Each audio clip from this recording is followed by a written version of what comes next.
Hello friends, good morning. तो आज हम लोग पढ़ेंगे केमिकल रिएक्शन और इक्वेशंस के बारे में। ठीक है, तो केमिकल रिएक्शन होता क्या है? A chemical reaction is a process where reactant gets converted into product. जो रिएक्टेंट्स होता है वो कंबाइन होता है और क्या बनाता है? प्रोडक्ट बनाता है। तो रिएक्टेंट होता क्या है बोलेगा तो रिएक्टेंट जो होता है उसको राइट हैंड साइड में लिखा जाता है। ठीक है, एरो का साइन दिखेगा, वो आपका टू फॉर्म का साइन है, समझ लो। ठीक है, रिएक्टेंट से प्रोडक्ट बनता है तो बीच में एरो लगाया जाता है। ठीक है, वो बताता है कि रिएक्शन फॉरवर्ड डायरेक्शन में प्रोसेस में है। ओके, उसके बाद जो प्रोडक्ट होता है उसमें भी आप प्रोडक्ट्स में अगर 2 या 3 सब्सटेंस आ रहा है तो आप उसको ऐड का साइन डालोगे। सिंपल वे में क्या बोलोगे? केमिकल रिएक्शन वो होता है जिसमें रिएक्टेंट्स कन्वर्ट होता है प्रोडक्ट में। कुछ कुछ रिएक्शंस को कैथलिस्ट का ज़रूरत पड़ता है, किसी किसी को नहीं पड़ता। किसी को हीट का ज़रूरत पड़ेगा, ठीक है, किसी किसी को कैथलिस्ट का ज़रूरत पड़ेगा, वरना वो रिएक्टेंट से प्रोडक्ट नहीं बनेगा। तो आया समझ में?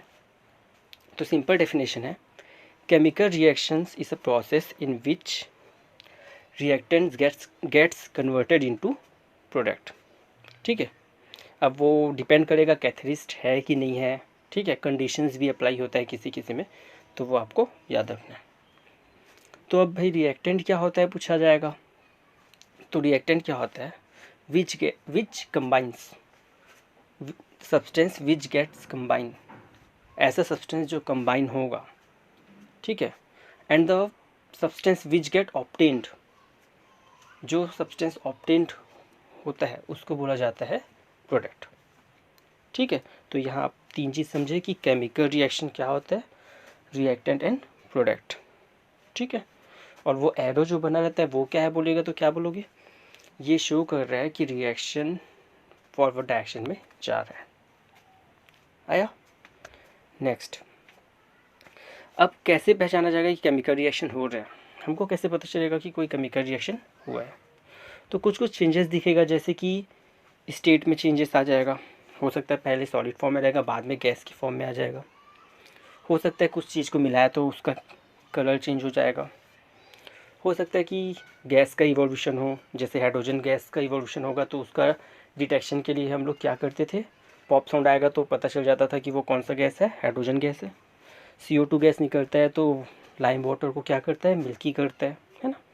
तो ऐसा करके आप गैस का आइडेंटिफिकेशन करते थे ना। तो इवोल्यूशन ऑफ गैस के बारे में भी इसमें पढ़ सकते थे।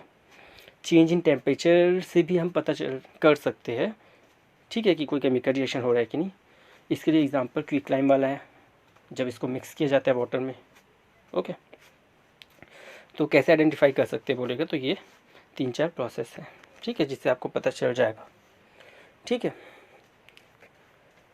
आगे देखिए, केमिकल रिएक्शन 2 प्रकार का होता है, एक बैलेंस्ड होता है और एक अनबैलेंस्ड। हमेशा अनबैलेंस्ड को बैलेंस्ड करना ही है आपको। कोई भी रिएक्शन आप बनाते हो तो वो बैलेंस्ड फॉर्म में ही लिखा होना चाहिए, अनबैलेंस्ड फॉर्म में नहीं रहना चाहिए, to satisfy law of conservation of mass. ठीक है, law of conservation of mass क्या बोलता है? Total mass of reactant is always equal to total mass of product. Reactant का टोटल मास हमेशा प्रोडक्ट के टोटल मास के हमेशा क्या होना चाहिए?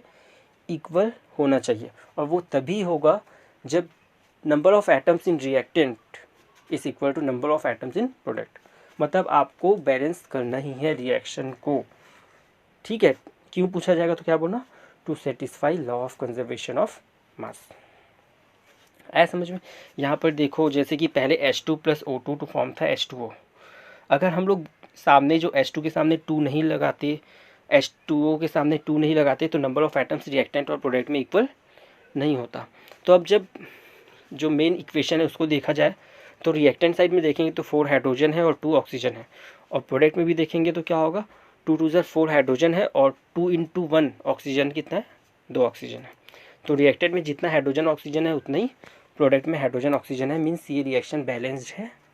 ठीक है, तो पूछा जाएगा कि अनबैलेंस्ड केमिकल इक्वेशन को बैलेंस्ड क्यों किया जाता है? तो सीधा आप बोलिए to satisfy law of conservation of mass. और वो क्या होता है पूछेगा तो in a chemical reaction total mass of reactant is always equal to total mass of product. ये एक और चीज़ बताता है, एक और डेफिनेशन है इसका। ये लॉ एक और चीज़ एक्सप्लेन करता है कि matter can neither be created nor destroyed. ये भी है, ठीक है, दोनों का यूज़ होता है। आया आपको समझ? अब नेक्स्ट देखते हैं आगे क्या होता है, ठीक है। टाइप्स ऑफ केमिकल रिएक्शंस, क्या क्या टाइप्स का केमिकल रिएक्शन होता है। तो mainly 5 types of chemical reactions है, जिसमें पहला कॉम्बिनेशन रिएक्शन है, दूसरा डिकम्पोजिशन रिएक्शन है which is opposite of combination reaction, ठीक है। डिस्प्लेसमेंट रिएक्शन होता है, डबल डिस्प्लेसमेंट रिएक्शन होता है, और लास्ट होता है रिडॉक्स रिएक्शन, ठीक है। तो एक एक को अपन लोग डिटेल में देखते हैं। सबसे पहले अपन लोग देखते हैं कॉम्बिनेशन रिएक्शन क्या होता है। तो कॉम्बिनेशन रिएक्शन में रिएक्टेंट 2 या 2 से ज़्यादा रहेगा, लेकिन प्रोडक्ट में हमको क्या मिलेगा, सिर्फ एक ही चीज़ मिलेगा। जहाँ पर यहाँ देख सकते हैं आप, यहाँ पर कैल्शियम ऑक्साइड और वाटर कंबाइन हुआ, H2O कंबाइन हुआ, और एक सिंगल प्रोडक्ट बनाया कैल्शियम हाइड्रोक्साइड, ठीक है। तो यहाँ पर रिएक्टेंट 2 भी हो सकता है, 3 भी हो सकता है, ऐड होगा। प्रोडक्ट में सिर्फ हम लोग को क्या मिलेगा, सिंगल मिलेगा, ठीक है। उसको हम लोग बोलते हैं कॉम्बिनेशन रिएक्शन। आया समझ? अब आगे देखिए, जो कैल्शियम हाइड्रोक्साइड फॉर्म हुआ है वो जो एयर में मॉइस्चर के साथ जो CO2 प्रेजेंट रहता है उसके साथ कंबाइन होके कैल्शियम कार्बोनेट बना लेता है, ठीक है। और कैल्शियम कार्बोनेट जो होता है वो कुछ समय के बाद शाइनिंग करता है, शाइनिंग होगा, ठीक है। जिसके कारण से जो वॉल्स होता है वो क्या दिखता है, शाइनी दिखाई देता है। तो ये चीज़ आप याद रखिएगा, ओके। कैल्शियम ऑक्साइड से कैल्शियम हाइड्रोक्साइड कैसे बनता है। कैल्शियम हाइड्रोक्साइड जब CO2 जो एटमॉस्फेयर में प्रेजेंट है उसके साथ कंबाइन होता है तो क्या करता है, वो वॉल को शाइनी कर देता है, ठीक है। तो ये सब चीज़ आपको याद रखना है। अब एक और डेफिनेशन आपको याद रखना है कि रिएक्शन के समय हीट बाहर भी निकल सकता है, हीट अंदर भी आ सकता है, ठीक है। तो इसको भी, तो रिएक्शन को 2 तरीके से और देख सकते हैं। रिएक्शन जो होता है एंडोथर्मिक भी होता है और एक्सोथर्मिक भी होता है in terms of heat. Heat अगर बाहर निकलेगा, एक्सो मतलब बाहर निकलेगा, those reaction in which heat is evolved, उसको हम लोग क्या बोलेंगे, एक्सोथर्मिक रिएक्शन। और वो रिएक्शन जिसमें हीट क्या होगा, एब्जॉर्ब होगा, उसको हम बोलेंगे एंडोथर्मिक रिएक्शन। एक्सो मीन्स बाहर, एंडो मीन्स अंदर, उससे आप याद रख लीजिए। एक्सोथर्मिक रिएक्शन का एक एग्जांपल बता रहा हूँ आपको। जितना भी हाइड्रोकार्बन होता है उसको जब ऑक्सीजन के साथ रिएक्ट किया जाता है तो हमेशा क्या होगा, बहुत ज़्यादा मात्रा में हीट इवॉल्व होता है। तो इसमें हीट इवॉल्व हुआ ना, तो जितना भी रिएक्शन हाइड्रोकार्बन वाला जो भी रिएक्शंस रहेगा उसमें अपना हीट बाहर निकलता है, करके वो रिएक्शन हमेशा क्या होगा, एक्सोथर्मिक रिएक्शन होगा, ठीक है। आगे आपको डिफरेंस समझ में, हीट के टर्म्स में रिएक्शन को 2 तरीके से देखा जाता है, exothermic reaction and endothermic reaction, ठीक है। तो भाई कॉम्बिनेशन रिएक्शन पढ़े थे ना, कॉम्बिनेशन रिएक्शन का जस्ट ऑपोजिट होता है डिकम्पोजिशन रिएक्शन। इसमें क्या होता है, सिंगल टर्म रहेगा, सिंगल सब्सटेंस जो रहेगा वो 2 या 2 से ज़्यादा प्रोडक्ट बनेगा, ठीक है। मतलब जस्ट ऑपोजिट है कॉम्बिनेशन रिएक्शन का। देखा जाएगा तो क्या बोल सकते हैं यहाँ पर, देखो FeSO4 को जब हीट किया गया मतलब ये कौन सा रिएक्शन होगा, एक्सोथर्मिक रिएक्शन ना। जब हीट किया गया तो Fe2O3 plus SO2 plus SO3, मतलब एक सिंगल रिएक्टेंट में सिर्फ एक चीज़ था, उससे प्रोडक्ट में आपको क्या मिला, 2 या 2 से ज़्यादा प्रोडक्ट्स में मिलेगा, मतलब वो डिकम्पोजिशन रिएक्शन का एग्जाम्पल है। यहाँ पर तो FeSO4 है ना, उसके साथ अगर 7H2O दिख रहा होगा आपको, देखो तो उसको हम लोग क्या बोल सकते हैं, फेरस सल्फेट। 7 मीन्स हेप्टा और वाटर मीन्स हाइड्रेट। तो ये वाटर का मॉलिक्यूल जो उसके साथ जुड़ा रहेगा FeSO4 के साथ, तो वो क्रिस्टल के फॉर्म में रहेगा, मीन्स क्रिस्टल फॉर्म में रहेगा, प्लस उसका कलर भी रहेगा, ठीक है। तो FeSO4.7H2O है, तो ये कलर जो रहेगा क्रिस्टल के फॉर्म में रहेगा। और इसमें से जो वाटर मॉलिक्यूल्स है उसको अगर हटाना है तो आप क्या करना, हीट कीजिए। हीट करने से जितना भी वाटर मॉलिक्यूल्स रहता है वो सब क्या हो जाएगा, रिमूव हो जाएगा, और आपको FeSO4 मिलेगा, प्लस इसका कलर भी क्या हो जाएगा, चेंज हो जाएगा। आया समझ में? अब कुछ कुछ देखिए, एस लिखा है मतलब सॉलिड होता है, जी लिखा है मतलब गैस होगा, एल लिखा रहेगा मतलब लिक्विड होगा, और ए क्यू लिखा रहेगा मतलब एक्वस होगा। तो आपको ये सब चीज़ याद रखना है ताकि लिखते समय अच्छे से आपको पता चल सके कि कौन सा रिएक्टर में कौन से फेस में है, गैस, लिक्विड, सॉलिड या फिर एक्वस। ओके, तो अब देखिए थर्ड आता है डिस्प्लेसमेंट रिएक्शन। डिस्प्लेसमेंट रिएक्शन में आपको ये याद रखना है कि जो ज़्यादा रिएक्टिव रहेगा वो डिस्प्लेस कर देगा किसी को, ठीक है। जैसे यहाँ पर एक एग्जांपल देखो, Zn plus H2S to form H2 plus ZnS। आप देखोगे तो क्या है ना, मतलब Zn is more reactive than hydrogen. आप ये बोल सकते हो कि Zn डिस्प्लेस कर रहा है हाइड्रोजन को, ठीक है। तो आप बोलना सीधा डिस्प्लेसमेंट रिएक्शन तब होगा जब एक रिएक्टिव होगा और दूसरा उससे कम रिएक्टिव रहेगा कंपाउंड में। जैसे यहाँ पर Zn जो है वो हाइड्रोजन से ज़्यादा रिएक्टिव है, तो वो हाइड्रोजन को वहाँ से हटा दिया, ठीक है, और क्या प्रोडक्ट बना, H2 प्लस ZnS, ठीक है। वैसे एक और एग्जांपल देख लो कि जैसे आयरन नील को अपन लोग डालते हैं कॉपर सल्फेट सॉल्यूशन में डालते हैं, तो थोड़े समय के बाद कलर क्या हो जाएगा, चेंज हो जाएगा। अब ये क्यों हुआ पूछेगा, तो iron is more reactive than copper, so iron displace copper from its sulphate, ठीक है। तो डिस्प्लेसमेंट रिएक्शन में ज़्यादा रिएक्टिव वाला कम रिएक्टिव वाले को डिस्प्लेस करता है, आपको ये याद रखना है with example. Okay, double displacement reaction. जो डबल डिस्प्लेसमेंट रिएक्शन होता है इसमें एक्सचेंज ऑफ आयंस होता है।